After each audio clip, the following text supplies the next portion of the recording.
दोस्तों, आज की इस वीडियो में मैं बात करने जा रहा हूँ भारत के जाने माने industrialist, social worker and founder and chairman of Airtel. जी हाँ दोस्तों, मैं बात कर रहा हूँ सुनील मित्तल की, जो कि one of the most successful person की गिनती में भी गिने जाते हैं, क्योंकि आज उन्होंने जो मुकाम हासिल किया है वो तारीफ के काबिल है। और उनकी कंपनी एयरटेल वर्ल्ड वाइड में फेमस है, पूरी दुनिया एयरटेल को जानती है। एयरटेल 18 देशों में काम करती है और उसके जो कस्टमर्स की संख्या है वो 372 मिलियन से भी बहुत ज़्यादा है।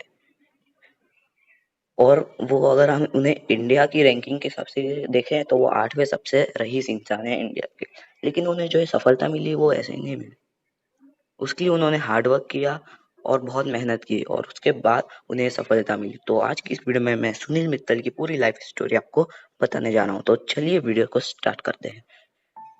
इस कहानी की शुरुआत होती है 23 अक्टूबर 1957, जब लुधियाना में सुनील मित्तल का जन्म हुआ। उनके पापा को पैसे की कोई कमी नहीं थी, क्योंकि वो जाने माने पॉलिटिशियन थे और वो 3 बार पार्लियामेंट में सीट भी हासिल किए थे।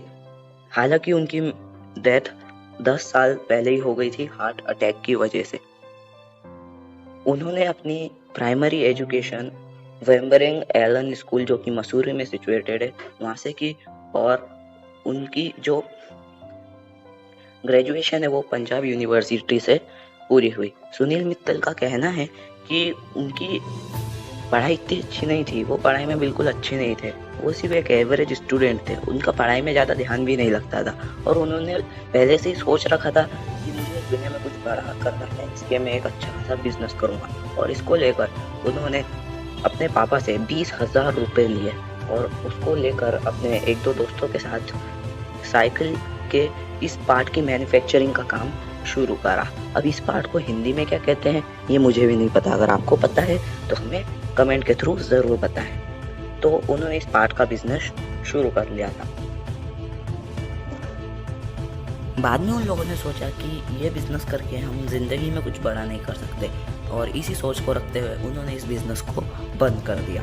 और उसके बाद उन्होंने इंडियन गवर्नमेंट से इंपोर्ट का लाइसेंस खरीदा और उसके बाद उन्होंने जापान से बहुत सारे जनरेटर्स इंपोर्ट किए इंडिया में, और इसको लेकर उन्हें बहुत अच्छी कमाई भी होने लगी थी।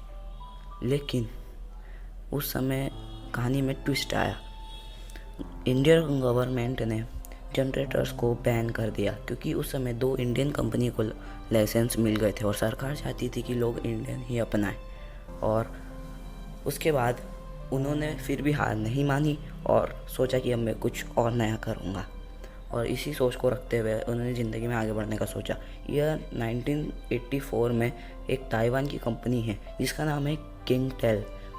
उस समय उन्होंने इस तरह के टेलीफोन्स को इंडिया में इंपोर्ट करा, क्योंकि अभी तक इस तरह के बटन वाले टेलीफोन इंडिया में बेचे जा रहे थे और ये नया होने के कारण काफ़ी अच्छा बिका। ईयर 1990 में उन्होंने इस तरह के फ़ोन वाले टेलीफोन्स का भी बिजनेस शुरू कर दिया, और ये इस जगह को हम उनकी लाइफ का टर्निंग पॉइंट मान सकते हैं, क्योंकि उस समय इंडिया में टेलीकॉम कंपनियों की बोली लग रही थी और उनकी एक कंपनी जिसका नाम था भारत कैल्युलर लिमिटेड यानी BCL, उसको भी जगह मिल गई।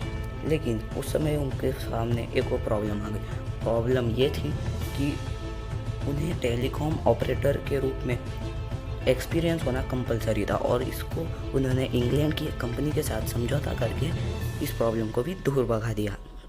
बस यहाँ से ही उन्होंने कभी भी पीछे मुड़कर नहीं देखा और वो ज़िंदगी में आगे बढ़ते गए। उसके बाद उन्होंने फाइनली अपना एयरटेल नाम से नेटवर्क को लॉन्च करा, और शुरुआत के 1 साल में ही इसने 2 करोड़ से भी ज़्यादा लोगों को अपनी साइड कर लिया। और अगर अब की हम गिनती देखें तो अब तो ये 372 मिलियन से भी ज़्यादा कस्टमर्स ले चुकी है, और इसके ब्रांचेस 18 से भी ज़्यादा देशों में। ईयर 2007 में इस काम के लिए उन्हें पद्मश्री से भी सम्मानित किया गया, और वो इस सम्मान को लेने वाले भारत के तीसरे व्यक्ति बने। और वो एक भारती फाउंडेशन नाम से एक संस्था भी चलाते हैं, जिसमें वो गरीब बच्चों को क्वालिटी एजुकेशन और फ्री फूड और बाकी चीज़ें भी प्रोवाइड करते हैं। तो हमें उनकी ज़िंदगी से कुछ सीखना चाहिए। इतनी मुश्किलें आने के बाद भी उन्होंने हार नहीं मान के कुछ बड़ा कर दिखाया। उनका कहना है कि हार मानो नहीं तो कोशिश बेकार नहीं होती और कोशिश करने वालों की कभी हार नहीं होती। तो आप भी ज़िंदगी में कुछ बड़ा कर जाएंगे अगर आप कभी हार नहीं मानेंगे। उम्मीद है आपको ये वीडियो पसंद आया। वीडियो पसंद आया तो वीडियो को लाइक करें, ज़्यादा से ज़्यादा शेयर करें और ऐसे ही इंटरेस्टिंग वीडियो के लिए हमारे चैनल को भी ज़रूर सब्सक्राइब करें। Thanks for watching and bye.